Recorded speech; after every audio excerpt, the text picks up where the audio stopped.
Welcome, friends, to this episode of the Sync Your Life podcast. Today, I'm joined by my new friend, Justin High. Justin is the co founder of several award winning wellness companies, including Alastin Skincare, Glow Pharmaceuticals, and Rebalance Health.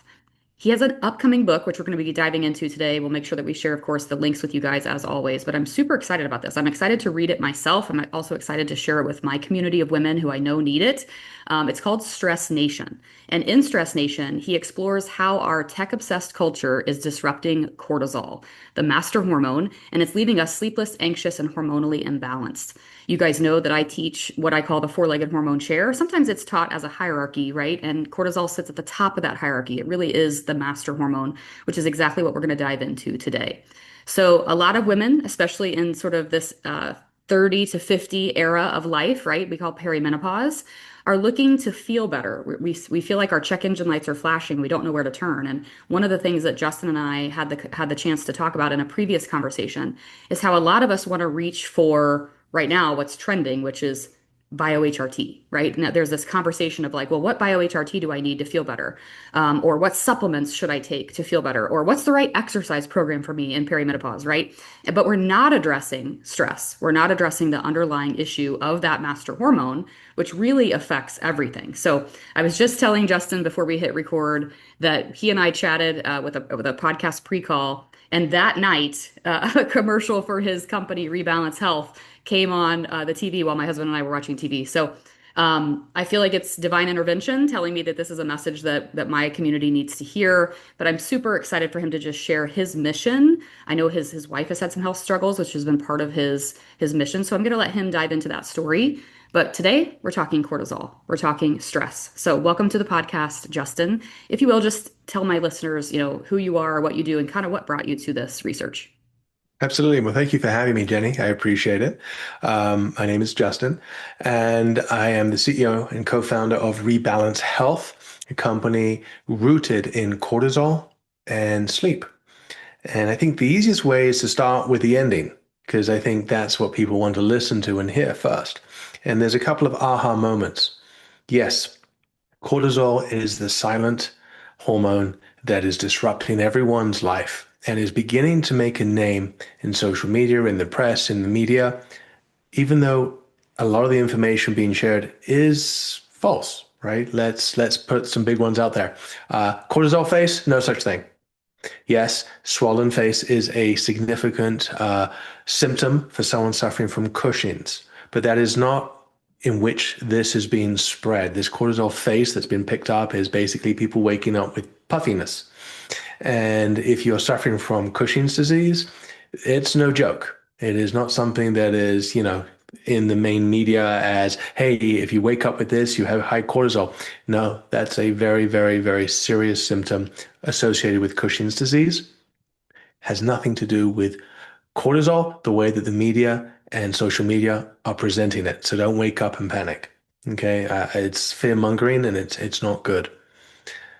The aha moment is quite simple. Cortisol should follow a natural curve. It should be high in the morning, lower in the afternoon, and as low as possible before you go to bed. Why? Because that is how you release melatonin naturally in the body when cortisol is at a low. You release the melatonin, prepares you for sleep, you fall asleep. In an ideal world, you stay asleep, ideally for 7 to 8 hours. Now, why do I care about that? You make all your hormones in your sleep. Okay, let's not nitpick on some of the ones that you can make a little bit during the day and so forth, but the majority, vast majority of hormones, and definitely your sex hormones, are certainly made primarily whilst you are sleeping. If you are not sleeping, you are not making those hormones, and therefore you wake up in the morning with a hormone deficit. And every single symptom that everyone's experiencing today, from brain fog, libido, weight gain in the gut, drowsiness, just low energy, inability to recover, all that is a direct result from a lack of sleep and hormone produced at night. Because you make all your hormones today, last night, not 2 nights ago, not 3 nights ago, and you can't store them up. They're utilized on a 24-hour cycle. And that's the key aha moment. So if your cortisol is high when you're trying to go to bed, you're not going to be able to fall asleep quickly. And that's when we stay in bed and we have monkey brain and we're thinking about everything that we have to do. And most likely, when you do ultimately fall asleep, typically you wake up in the night once, twice, three times. And from a medical perspective, if you wake up once, it's clinically defined as a poor night's sleep. And so that's the aha moment is realizing how cortisol in of itself disrupts your body's natural circadian rhythm for which you regenerate your energy sources, your hormones that you need to function the next day. And too many consecutive nights and you're in a downward spiral. And the reason why everyone's looking for bioidentical hormones and HRT is because they're looking for a solution to this problem without knowing the underlying root cause. And I won't go on my soapbox for more than another few seconds. The reason why your cortisol is so high is what the book is about. Hmm. It's about the onset of technology in the past 30 years. If you go back 30 years, we didn't have the pace that we have today, all driven by technological innovations from email, internet, social media, all provided by cell phones, iPhones, Android phones, laptops, tablets, computer screens, you name it. All of that is giving you 24/7 content and information for which the entire population of the world is addicted to. That's Yeah. it. That's the drug. Your drug is technology and the information that technology provides you, whether it's entertainment, work related, financial, news, whatever. That content is your drug. The whole world's addicted to it. And until we put a stop to it and learn how to control it, we are going to have a tough time breaking this cycle. And no amount of HRT will solve high levels of cortisol. Yeah. Yeah. So good. Well, such a great start here. I took a ton of notes that I want to make sure hopefully we have time to cover. But for my listeners, just to kind of give you guys a little bit of backstory too on just understanding when he mentions Cushing's, what he means by that. So there are, adrenal disorders for cortisol, typically extremely high, which is Cushing's, right? He's talking about the moon face, usually like a little bit of a hunchback. Um, that is a legitimate like medical issue, right? It's too much cortisol. And then there's something called Addison's disease, which is the opposite, which is adrenal insufficiency, where the adrenal glands don't produce enough cortisol. And a lot of times, those people dealing with that are needing to go on usually long-term steroids in order to survive. So, cortisol is our stress hormone, right? It's what keeps us alive, it's our fight or flight hormone. So, aside from those two medical conditions, though, right, there's a spectrum of cortisol, and he's talking about this in a diurnal pattern. In my course, we teach this. We talk about how it aligns with circadian rhythm, how, cortisol should be highest in the morning and then slowly tapering through the evening hours, lowest at night, like you said, as melatonin rises for sleep. And this is a normal pattern. It's interesting because women will come to me and they'll say, "Oh, and my doctor tested my cortisol and it was high or it was low." And I'm like, "Well, what time of day did they test it?" And they're like, "I don't know." And I'm like, "Well, then it's not even an accurate test, right?" So let me just start from the get-go and say 24-hour salivary panel, but even still, really hard conditions or just cortisol is just really hard to figure out. Now, here's something else really cool. I just started using a new device, which I'll do a separate podcast on, that tests your daily cortisol. So, you guys know I'm a nerd. I have an Aura Ring. I do the Mira Wand. I now have this ear device. Like all these things happening in my world. My doctors are like, "What are you even doing?" But I'm interested to see what that shows as compared to maybe my Dutch testing for cortisol. But I want to make sure you guys understand that Cushing's and Addison's totally different things than what we're talking about here specifically. Those are medical conditions, and these but there is a spectrum of stress, right? Of high or low. A lot of times the women I work with in midlife have dealt with such high stressors over time, whether that's a lot of times even just chronic exercise, like a lot of exercise. We think we're being healthy by doing all the hit, and next thing we know, we're burnout. Our adrenals are burnout because we've been doing it too much. Technology, as he said, plays a huge role, which we're going to dive deeper into. But sometimes what we'll see is this spectrum of like high cortisol over time, which then depletes cortisol. And so we'll see this sort of high to low issue happen as well. So diurnal pattern is what we're looking at. We're not talking Cushing's or Addison's today. We're just talking about cortisol in general and the issues that we are facing. I want to dive more into technology. But first, I want to make sure that we cover, because I thought it was really powerful when you told me that your wife was struggling. And when you started digging into what she needed, right? It's what pointed you to creating Rebalance Health. So I'd love for you to sort of share that piece as well. Yeah, can we take one pause for a second Yeah. in terms of explaining to your lovely listeners that Cortisol's a wonderful hormone. We Yes. need Yeah, cortisol. it's not a I don't problem. want, yeah, I don't Love want to it. villainize. Let's not villainize cortisol, okay? Cortisol, like anything, has got huge benefits to us. It energizes us, it wakes us up, it regulates metabolism, blood sugar, modulates inflammation, helps sharpen, your focus, your memory, your learning. It's got so many wonderful benefits. But just like anything, when it's in elevated state, it has a beautiful benefit as well. That's our alarm system. It's our, oh, wow, we're in a life or death situation. Something's happening here. It wakes us up, right? Then basically adrenaline kicks in, and that's the action hormone, right? So cortisol's the alarm when in an elevated state, and then the adrenaline is the action one. So in those scenarios, cortisol is amazing and it serves a fabulous kind of a benefit to the human body. What we're talking about here specifically is when either you have too much, which I would say accounts for the majority of the population of the world, and too little, which is a very unusual, Addison's is a very rare disorder where you have too little. Okay. So what we're talking about is in a 24-hour cycle, the human body is experiencing different inputs, okay? External inputs from your environment around you that either stimulates or calms down cortisol. It's a normal pattern of up and down, up and up and down, right? But within normal ranges. Okay, normal ranges. What we're talking about is technology and the world that we live in has pushed everyone's cortisol outside of the normal range. And now we're living in the elevated fight or flight state most of the time during the day. This is a problem. And we can talk very simply. As a alarm system, your stress hormone, your fight or flight system, it's designed to turn off some systems in your body when you're in that state. Fight or flight, you're basically running or fighting for your life. Saber-toothed tiger, you're being mugged, or whatever you want to say. Okay? What happens is in that state, which we're artificially in because of technology and the pace of the world, we turn off metabolism, right? Because your body doesn't know when it's going to eat again, right? It's designed to have this natural preservation process. It's going to store energy, which could be fat, which is why you see a lot of people with high cortisol saying, I can't lose weight on my gut, my stomach. I can't lose that subcutaneous extra fat. My libido's gone.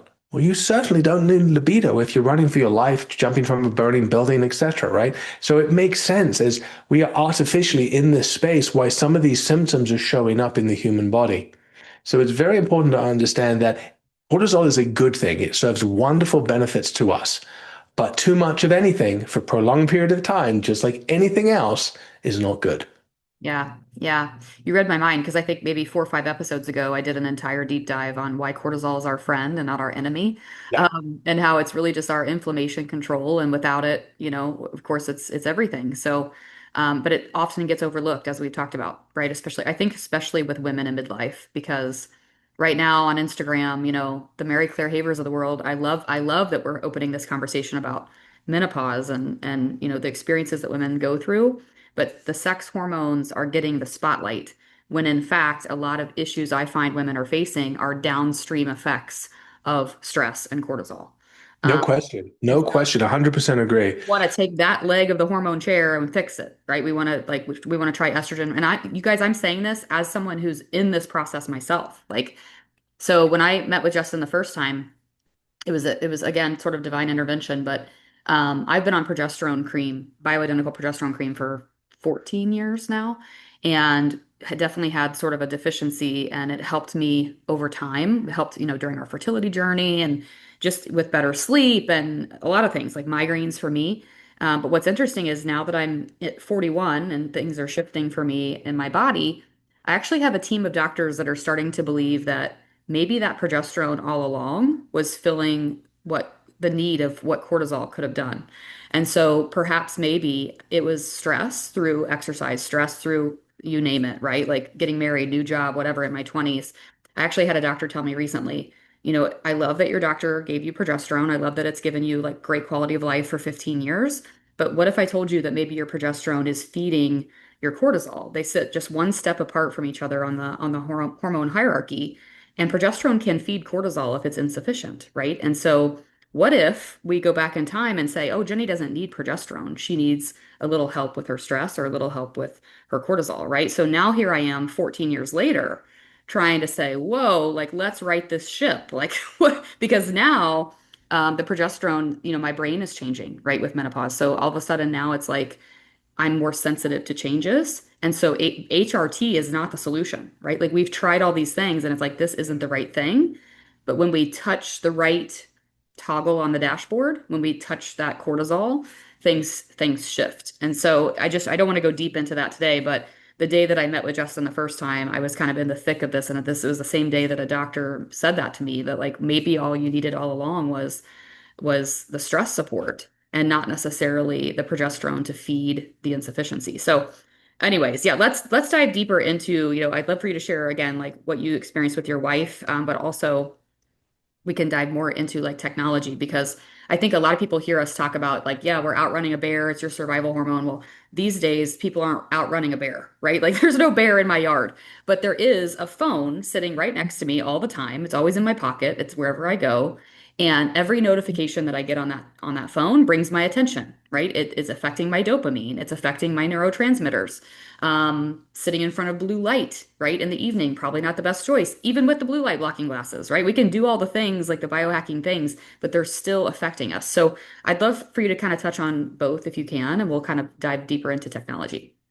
Yeah, absolutely. So, I my prior company was developing medical grade skincare to help heal the body.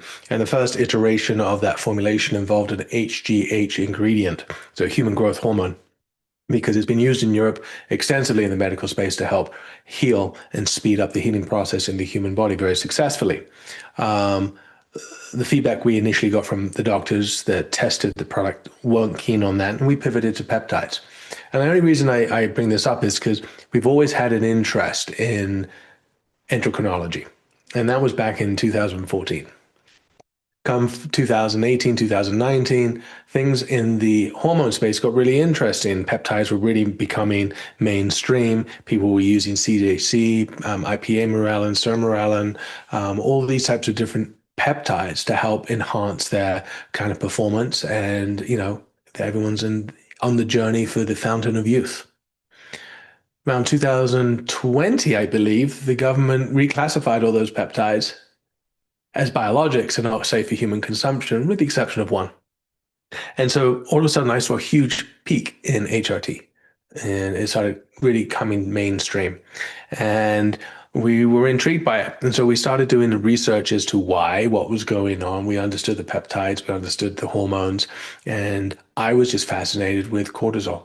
And so we decided to start a company focused on cortisol back in 2020. And come 2021, end of 21, my wife was diagnosed with Cushing's. That's why it's not funny to me when the media takes, you know, Cushing's face and kind of make it into, a beauty thing. It's no joke. That's no joke. I thought my wife was going to die. She was losing weight. She couldn't keep anything down her. She couldn't sleep. She had no energy, couldn't remember, couldn't focus, couldn't do anything, and drugs weren't working. And so I just doubled down. I'm like, I'm already in this. The universe was hitting me over the head with a brick, right? You're going to figure this out. You need to figure this out. And so just buckle down. And I like to believe that I'm as ethical as they come. But if there was going to be a shortcut, I wasn't going to take it because it wasn't worth it. Because literally on one side, I have my wife, nothing's helping her, nothing's working, and I'm working on a cortisol product. So I didn't cut any corners. I went with the best ingredients all over the world. I made sure the manufacturing it wasn't compromised. I tested it. And then I did something that I would say 99.9% of all supplement companies do not do. I tested the final product, not just in a lab. I went through a clinical study and I've actually completed 5 of them. In fact, today, the Medical Journal of Nutraceuticals and Food Science has published my latest double-blind IRB study focused on perimenopausal symptoms, specifically hot flashes, and published my data. because my product actually works. Yeah. And not many companies can say that or have that, let alone four of them or five of them. They Mhm. have none. And most companies hold up a piece of paper that says, here's a study on ashwagandha. I have ashwagandha. Therefore, all this information from the study applies to my product. Mhm. That is just simply just not true. Simple as that. It's not true. It's false advertising, and these companies are getting away with murder. Because at the end of the day, I believe the FDA did lots of studies on supplement companies and found that most of them didn't even have the ingredients that they claim they had in them. Mhm. And that's all well published knowledge. So we're doing the right thing regardless. But my wife getting sick with that type of disease just pushed me even further to do this correctly and make sure that it works. And we went through something close to 63 iterations, I believe, on this. I could be off by one or two, but between 62 and 64 iterations of a formulation until we got it right. Yeah. Yeah. Well, and when you say that about testing, it is so important. And I think a lot of times people will ask me, like, how do you know that a product is quality, even when in the world of just wanting to understand endocrine disruptors, right? Too. And Right. we say testing, like the testing is the key, and that's what most people don't look at, right? We look at the marketing, or we just, we trust our doctor's opinion, and that's it. So No, we take it. I mean, yeah. it is what it is. So one thing that we'll do is obviously we'll talk about your book here toward the end, but I want to mention to people that a book that I'm reading right now, because this also applies to me, that was recommended to me by two different doctors, is a book called Safe Uses of Cortisol by Dr. Jeffries. I'll link that up for you guys in the show notes as well in case you want to read about it. But it's interesting to me that your cortisone product is you mentioned that it helps with hot flashes, which I find so interesting because right now, pop culture and media would tell you that hot flashes are estrogen or low progesterone. So this is kind of an off-topic question, but I just want to ask you, like, what are you finding there in the research? Well, we've now got multiple studies, two IRB, one open label, one double blind placebo, showing 100% efficacy, no side effects, and the average woman seeing a reduction of 80% in their hot flashes and other perimenopausal symptoms. It to me, it wasn't by design. I didn't go out and say I'm going to help perimenopausal women. I went out to solve for cortisol. I Right. knew cortisol would have a direct impact on the entire endocrinology system. I didn't realize how much. Hmm. And it was only when we started getting feedback from our customers about my hot flashes have gone. I'm sleeping. My libido's back. I feel like a kid again. That we were like, whoa. And we started getting more and more feedback. And then we ultimately decided to go do some formal, pharmaceutical level IRB studies. Hmm. The cause and effect is again the same thing. And I know it's hard because we're bombarded with so much nonsense in the media and in the news. It's hard to decipher what's right and what's fiction. Yeah. But it's quite straightforward again. Your body is unique to you. Your endocrinology is unique to you. You have a recipe within you for the certain amount of hormones, for the certain ratio. Think of it as a cake with certain ingredients, flour, water, sugar, all the rest of that stuff. There's a certain ratio that works, and there's ratios that don't work. And there isn't a formula for everyone in terms of, what works for you works for every other one. Everyone's unique, just like your thumbprint, your fingerprints. It's all unique to you. So you have a ratio of hormones that's specific to you. When you don't get sleep, that ratio is disrupted, including your progesterone and your estrogen. And so we don't have estrogen, progesterone in our product. We have no hormones in our product other than melatonin in the sleep product. Right? There is no hormones. What we're doing is helping the body control the cortisol so that you can fall asleep, stay asleep, so that your body can make the hormones naturally. Hmm. I'll say that again. Your body can make the hormones naturally in the ratios that you need so that you don't have these symptoms exacerbated the way they are today. Yeah. That's it. Now, I'm not against HRT. HRT is a fabulous technology. It's a great pharmaceutical drug, and it is, in the right application, very, very beneficial. The problem is the people administering it are not educated well enough to go through the protocols correctly. Some doctors are incredible, and some doctors are not qualified. Yeah. you go to medical school doesn't mean you can be a surgeon and a brain doctor and a OBGYN and an endocrinologist. Right. You just can't. You have a specialty. Yeah. You should go see a specialty doctor that focuses on endocrinology. Hmm. And I've seen it too often where general practitioners are administering bioidentical hormones and not following the full protocol that they should. And a lot of doctors issue birth control as a solution for hormone balancing. And you can't do it by testing one hormone because if your cortisol is high in the test and your progesterone is low, and then they bring something happens in your life and your cortisol's less, you quit your job, you go on holiday, you relax, all of a sudden your progesterone may come up. But if you're already on progesterone bioidentical hormones, all of a sudden progesterone is way too high and out of control. And Hmm. so it's about this ratio that Yeah. you have unique in your body that has to be tested and evaluated every 90 days correctly to be able to dial in the hormones that's applicable for you in your lifestyle. And if you do have major changes in your life, guess what? That affects your hormones. It affects your sleep patterns. It sleeps everything.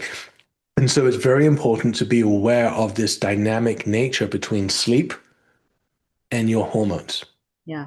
So And you're saying that like you're giving your body the foundational support it needs to do what it is intended to do on its own, naturally, as opposed absolutely. to Now, giving. some people don't. And when you've gone through 365 days of perimenopause without a cycle, you then are officially have menopause, which is one day, right? Menopause is clinically diagnosed as the 366th day of having no menstrual cycle, and then you are postmenopausal.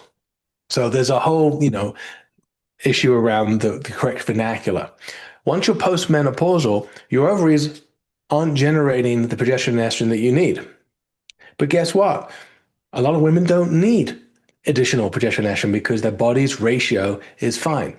Right. But there are some people that say, I can't function and I need support. And that's when HRT is fabulous, right? Because that's when you're going to get the hormones that you need that your body can't make that is affecting your quality of life. Mhm. And then there's 101 different scenarios in between that make sense for HRT. But let me be clear, HRT doesn't address cortisol at all. Right. Well, so yeah, I mean, and it makes sense to me, like when I think about female physiology and the shifts that are happening in midlife, when I think about the fact that our adrenal glands start to just compensate more for sex hormone production Mhm. and ovaries, I like to say, are just sort of waving this slow farewell. Like it's been fun here for 30 plus years, but we're done, you know? Like they're just like this cruise ship out to sea, right? Like slowly leaving the dock. So obviously the adrenals become more stressed and now producing some sex hormones as well as the cortisol that it's been responsible for your whole life. So of course now your adrenals are extra taxed. So to me, talking about things as simple, I know that sometimes I feel like um, menopause in general or perimenopause gets kind of thrown into this like hot flashes bucket. Like it's the only thing we talk about is the hot flashes. Well, if a woman has hot flashes, then she qualifies for this. And it's like, what if she doesn't? Like, what if there's other issues? But it makes sense to me that even those vasomotor symptoms and such would Yeah. be helped in this regard because we're helping out the foundation. We're helping out the cortisol, right? The top of the hierarchy. So I want to make sure we have enough time to kind of dive into the technology side before we talk about your book. But tell us more about like what is technology doing to us? Because I mean, I think we all are aware of the fact that we're using technology maybe too much. My 8-year-old, right? Like this summer, we've had like an exchange of like when you read this many books, you can have iPad time, right? So like how do we navigate this? How do we navigate this ever-changing world of blue light and technology and notifications, and especially women in midlife who, not to throw in another, can of worms, but let's just throw out a scenario, right? Of like your average 45-year-old woman who might be raising kids that are growing and changing.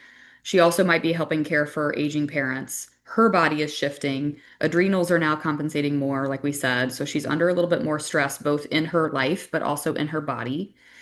And technology too.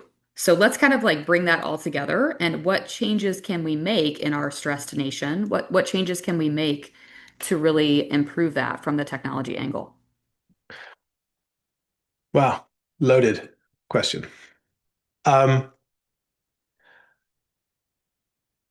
I think the way that I look at this is if you go back 30 years, I was told to go outside and play. Come in when the street lights come on, and it'll be dinner time, right? We would hang out with our friends. The way that we interacted in the world was completely different compared to where it is today. And I'm so glad that you have a deal with your son. X amount of books for X amount of TV time. I bet a lot of people use something called screen time to monitor their kids' activities on screens. We're very concerned with how much screen time we give our kids.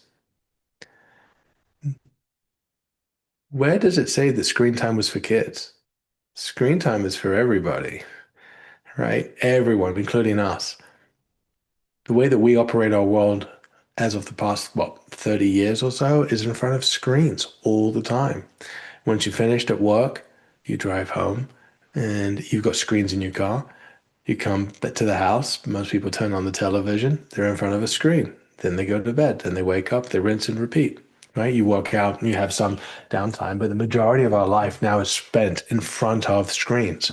And screens are just the way that the technology is displayed to us, whether it's apps, games, movies, content, what have you. And it's that content that we've become addicted to by design. By design. Used to be a news hour. Now there's news stations. Used to be, you know, a time where the TV turned off at midnight. After the national anthem, it went to static snow.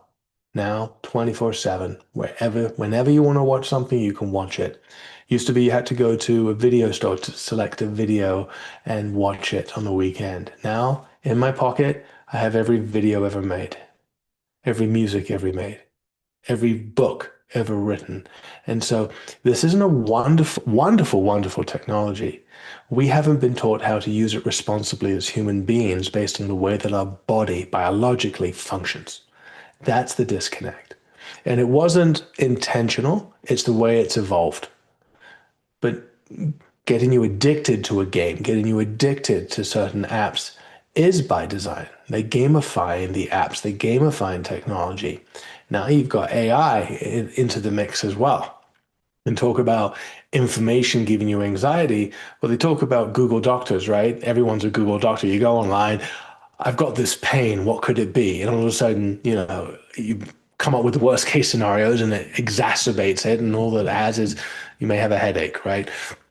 Yeah, and so that's kind of what's happening is information, whether good, bad, right, or wrong, is coming at us. We have to decipher it. It just elevates our anxiety and our stress and our cortisol levels.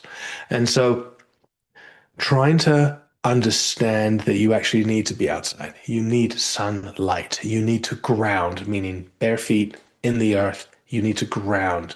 You're not supposed to have an electrical charge in the body. By grounding, you instantly neutralize it, right? There's all these different techniques, meditation, um, and reading a real book versus reading something off a screen. Those are the things that can make a real impact. How you run your day, how you run your life, is probably governed by technology. And most people don't have ability to push back on that. We all have jobs, 9 to 5, what have you, and you have to do your work. But it's what you do in between and during the day. Like, do you sit on your bottom all day long, or do you actually get up and exercise by going for a 5 minute break and a walk? Do you get sun? Those are the things that really matter and count as you control your cortisol. You'll be surprised at how taking your shoes and your socks off, walking outside, putting your feet in the ground can literally neutralize your anxiety levels and your cortisol levels. Give someone a hug, hug your pets, hug your family, your loved ones, your partners, your kids. Nothing brings cortisol down faster than actual intimacy, physical touch, not sexual, just physical touch. Those are the important things.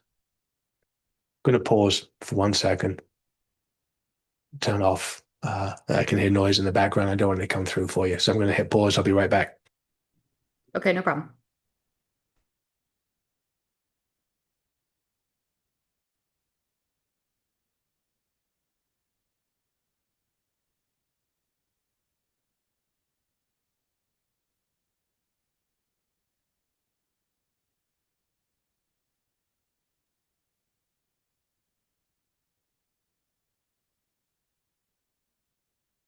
Apologize for that. That's All okay. right. No worries. No worries. All right. Going back to what are the things we can do. The best thing that I have found is to really be maniacal for a sleep hygiene habits. That's really the key thing for me. Yes, we all have crazy days. You can be juggling your kids, picking them up. You could be with work, your spouse, animals, dogs. Crazy things happen in our world. Horrible things happen in the environment and around the globe. Can't really control a lot of that, right? But how you react to it, you can. Meditation is great. And winding yourself down about 3 to 4 hours before bed is important. Learning to put yourself into a calmer space, trying to really center yourself, getting yourself prepared to go to bed. Have a hot shower, have a routine, do something that kind of winds you down. So by the time that you actually do go to bed, you're in a very calm space. Sure, not easy when you have young kids and they're going crazy and they're screaming. So try and structure a time and a time frame that works for you. And it definitely gets easier as kids get a little older. I'm not naive. I've got 2 kids myself, and terrible twos, terrible threes. It's horrible sometimes.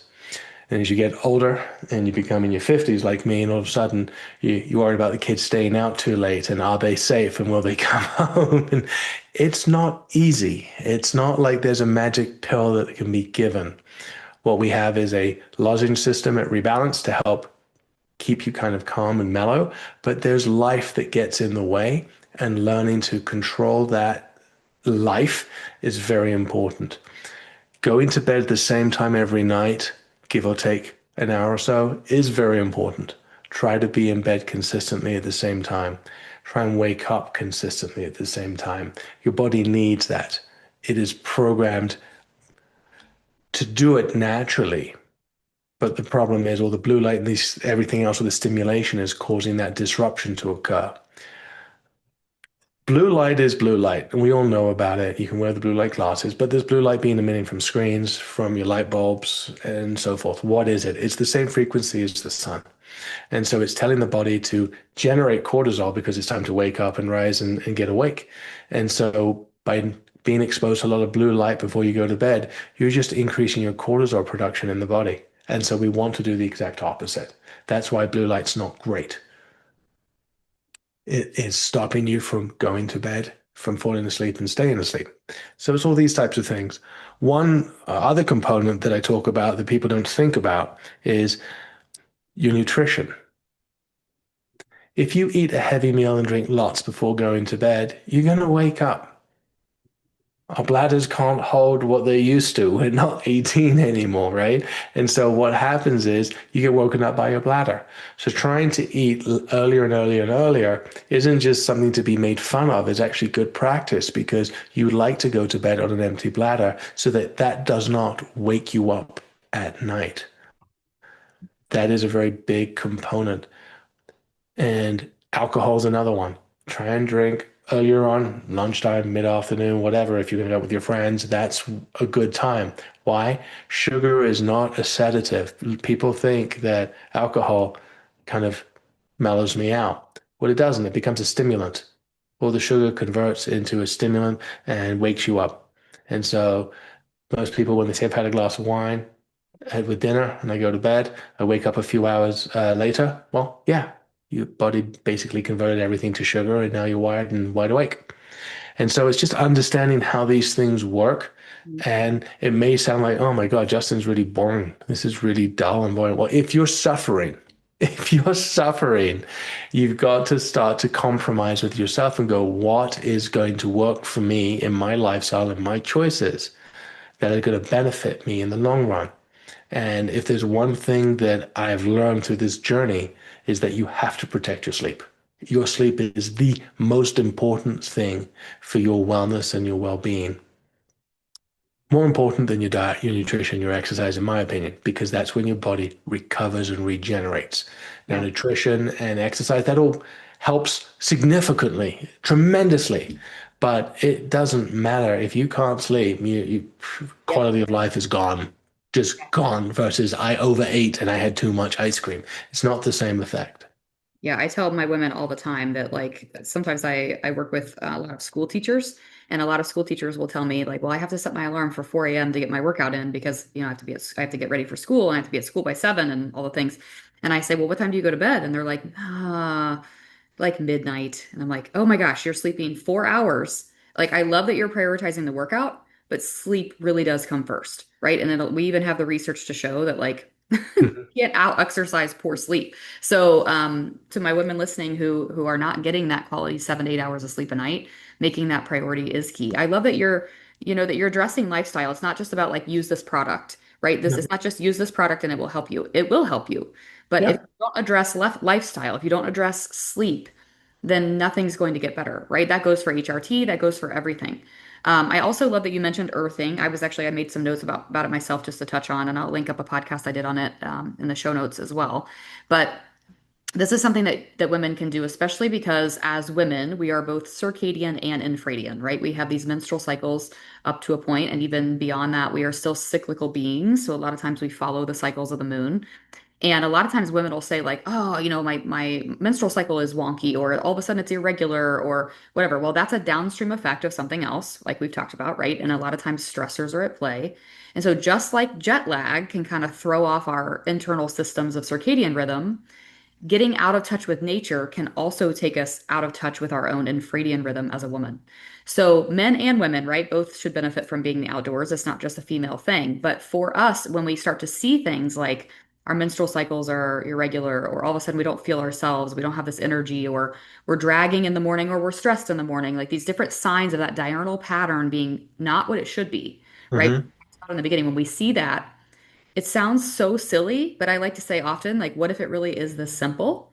Getting outside in nature, even just barefoot, walking through the grass, going on a 5 minute walk, looking up toward the sun, first thing in the morning, again at sunset. These are things that you can do to sort of realign yourself with nature. And it can make a huge impact on your cortisol. It can make a huge impact on your life. So it's lifestyle. It's also, doing things like Rebalance Health, which we're going to touch on next. But I also want to just mention this, that education is as important as well. I like to use the phrase that when we know better, we can do better. And I've certainly experienced through educating women on sexual health that when we can know more about how we're supposed to feel and what our bodies are supposed to be doing as opposed to how we really feel, that's when we step into our power of, okay, now I can advocate for myself better. Now I can ask better questions. Now I can determine whether this doctor is working with me or not.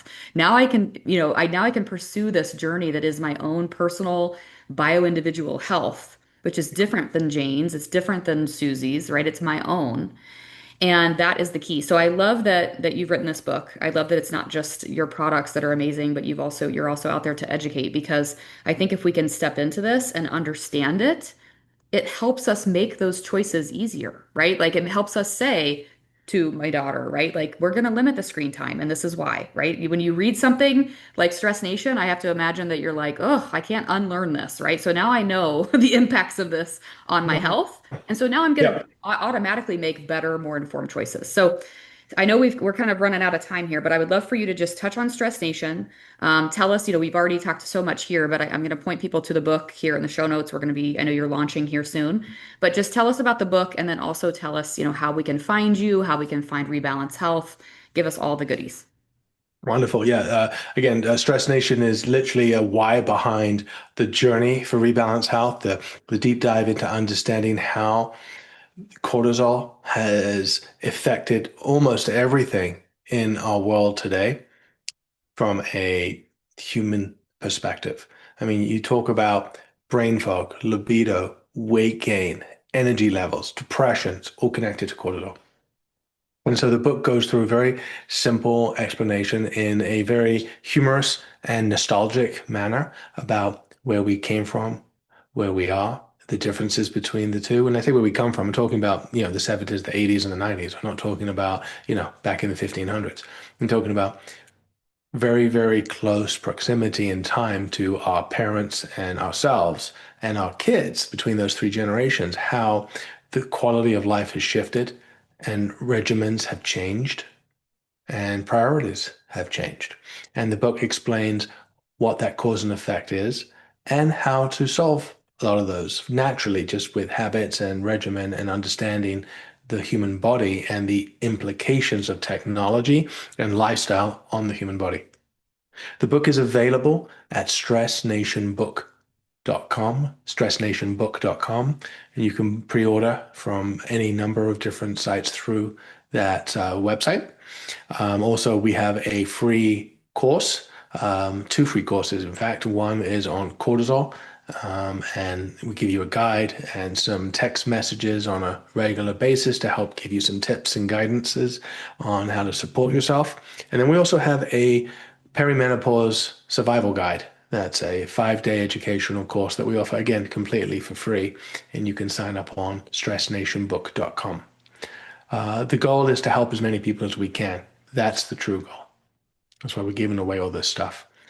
The product can be purchased at rebalancehealth.com. We have primarily a mint lozenge system, and the product is designed for a reason. You cannot control a hormone with one supplement a day. A drug is a different story, but a supplement, no. If you think about it, pain medication, flu, cold, cough medication, even antibiotics are taken every 4 to 6 hours. And so we have a simple lozenge. I've been sucking on them through this whole podcast.